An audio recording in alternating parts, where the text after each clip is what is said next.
Nagatoro has truly come a long way as a series, from its early beginnings of a controversial first episode of making Senpai cry, to having some of the best ups and downs of an anime for just a romance in general, to the latest chapters that dive into what it feels like to be in a relationship, and how something so minor can turn into a huge problem that could easily break the foundations and harmony of a relationship with just a snap of a finger. It's honestly incredible just how Nagatoro is able to balance these said themes. And I want to talk about chapter 149 and chapter 150 of Nagatoro that recently came out, and how it really relates to just the beginnings of the story, and how something that is obvious, like, what the right answer is, can easily still lead into a lot of arguments and issues down the road. And so let's get into that. So, chapter 149 of Nagatoro starts off pretty peacefully. It's having our two characters, like Nagatoro and Senpai, having a very harmonious romantic relationship. They are going out, and ever since their kiss and all that and their romantic feelings, it has just been an overall happy spiral. But obviously, with any form of happiness in any form of relationship, sometimes the happy times, there will be clouds, a dark day, so to speak, that will approach. And this will happen no matter what. No matter how good life is, no matter how happy you are at that time period, there will always be something that comes into your life that will somehow cause problems. Either be indirectly or directly, it just happens. That's just how life is. However, how you navigate these problems and these issues and arguments is how you will venture through life, and if your life will be successful or not. And in this case, what happens to Nagatoro and Senpai is an example of this. Depending on how they settle this disagreement or argument that they had, will determine the future of the relationship. Will they stay together and be a happy couple? Will they stay together and be absolutely miserable and lose trust in each other? Or will they actually just straight up break up? There is a lot of ways that the story can go, and this very chapter, chapter 149, and then chapter 150, really demonstrates that emotion of how something so minor, so small, a tiny little pebble on the road could turn into a mountain if it is not settled in the right way. And so let's get right into this. So what exactly happened here with chapter 149 of Nagatoro? Well, as we know, Senpai, he is an artist. This has been known since basically the beginning. Like, literally, this is the first season, episode 4, and we even saw it in the first episode as well. But basically, this is a good example here, because you see Senpai sketching our main female character, Nagatoro, drawing her while she's asleep. She is his model in this moment. And so this has always been a part of his character. He's an artist. He's someone that does art. He goes to art class, etc.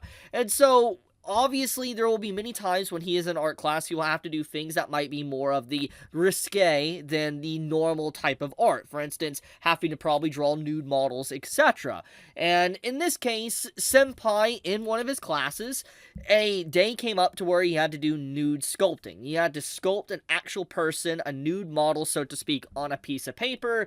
And obviously, you can see, if you've ever been in a relationship, or even if you haven't, you can kind of see how this might cause problems and drama within a boyfriend-girlfriend environment. For instance, I'm drawing this nude woman while I'm in a relationship with you. It can lead to some issues, because it can lead to jealousy, envy. It can lead to maybe saying, like, this is your ideal woman. Is this what you really want? You don't like me. There's many ways that this could spiral thanks to the artwork that Senpai did. And so this very moment is very critical, because this has been a part of his character. It's not something that Nagatoro has been unaware of. It's always been there, but it's still something that does need to be talked about, because they've never had this conversation, and it's finally a conversation that needs to be confronted because of what Senpai's overall choice is, what he wants to do with his life, so to speak, with his artwork. And so in this case, him feeling very defensive, even if Nagatoro might understand, he lies to her. He lies to her about what is going on. He says he's sculpting, but he doesn't really say what he's sculpting. And then Nagatoro, feeling suspicious, opens up his belonging and sees what he drew. And obviously, the way this is, it looks really bad. It looks really bad because he was hiding this. She was like, why are you hiding this? And then he's like, you looked at it without my permission, when she's always looked at his stuff. It comes off in a way to where it's clear that he is hiding this. And it hurts her because, like, why would her boyfriend hide something from her, especially something like this? You know, it can give you mixed thoughts and feelings, regardless if she was aware of his previous ventures of, you know, drawing stuff, etc. Now, I'll talk about both sides in a second, but I just wanted to lay out the foundation of what's going on within the story. So basically, he does this type of artwork. Nagatoro finds out. Chapter 149 basically ends. Chapter 150 begins. For the most part, Senpai realizes he messed up. He doesn't know what to say. You know, Nagatoro feels very out of it, but she doesn't really say anything. And then she starts to speak up about it. She puts on her typical face, the strong-willed face, acting like everything is a-okay. And as she continuously expresses how she feels about Senpai and what he did, she tries to laugh it off, but then she just starts crying. And she doesn't realize she's crying until her own friends point it out to her. And then she's like, huh, why am I crying? And then they comfort her, and then she's like, I have become so weak. This is a very emotional and sad panel for a variety of reasons. This tells us a lot about Nagatoro's inner thoughts of how she feels about herself and the act of crying, but it also tells us how she feels about the situation and what happened with Senpai.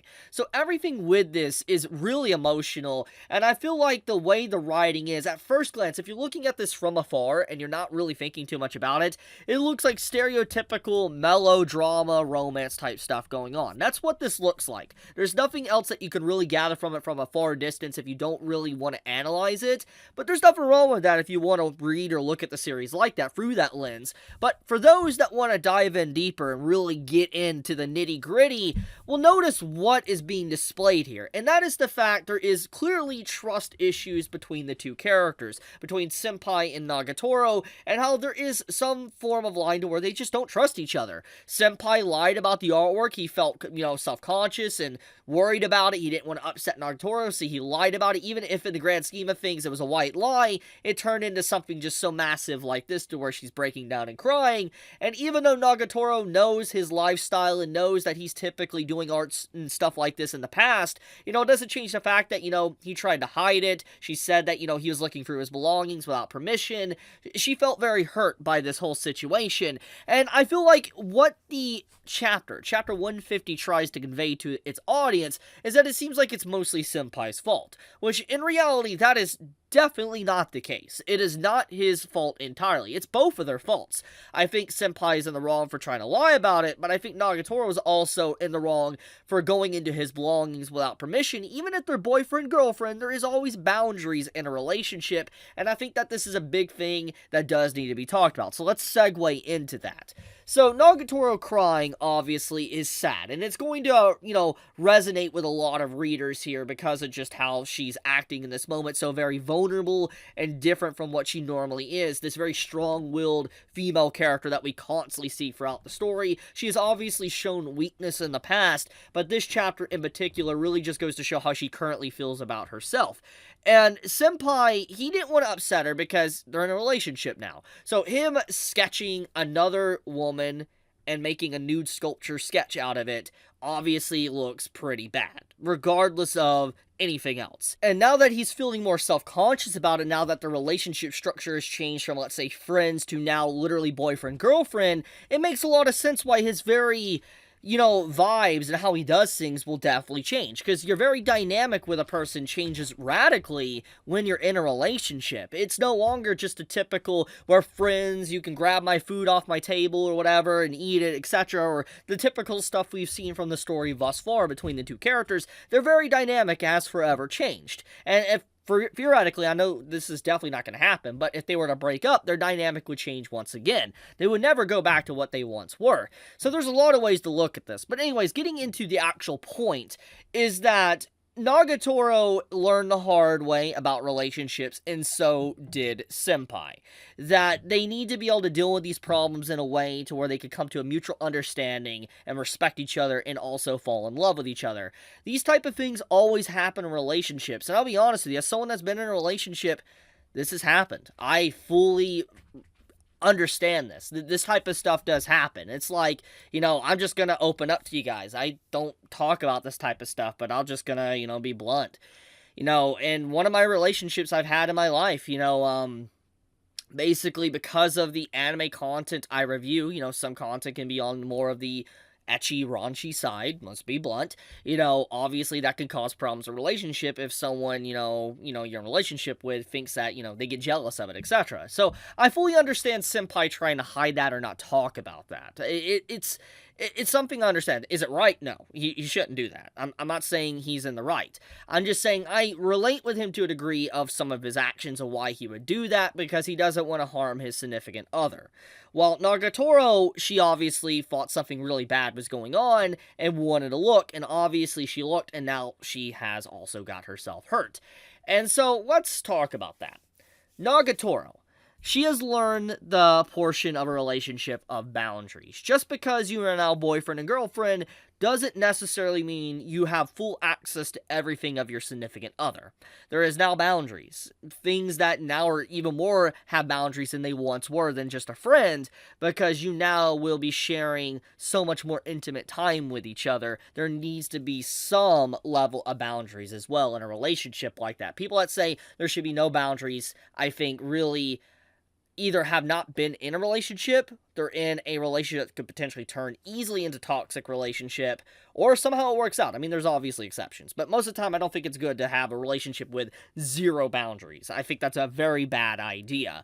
So, in this case here, I think Nagatoro shows a really realistic side of herself, and she's upset, and she feels like she's become weak to be hurt by something like this, but I think it's completely normal for her to feel hurt, especially with being in a relationship with Senpai now and seeing him draw something like another woman.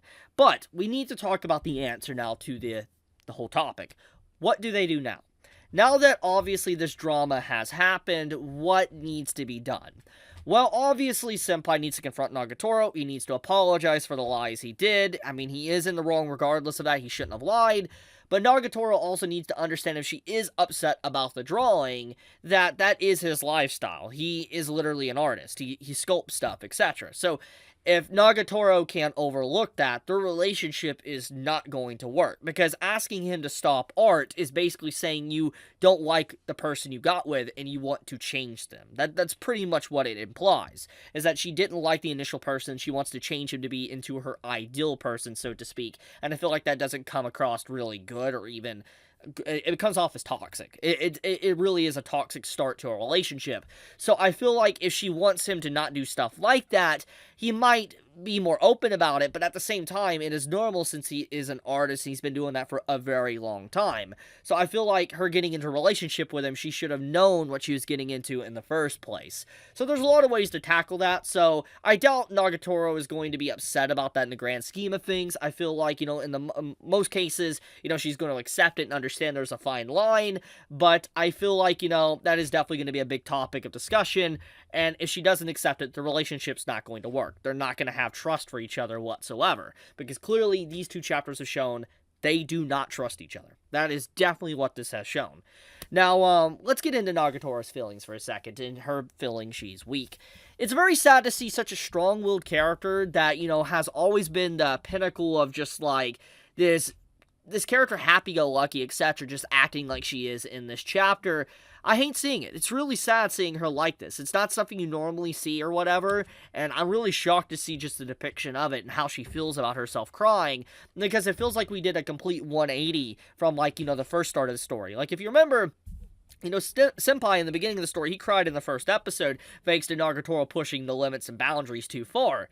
In this case, that's what happened again, but this time, Nagatoro is the one crying. I think that it's very interesting just seeing the difference from the first episode, or the first chapter, to where we're at now with chapter 150. It shows the progression of the characters, but how much more Nagatoro has changed in terms of development as well.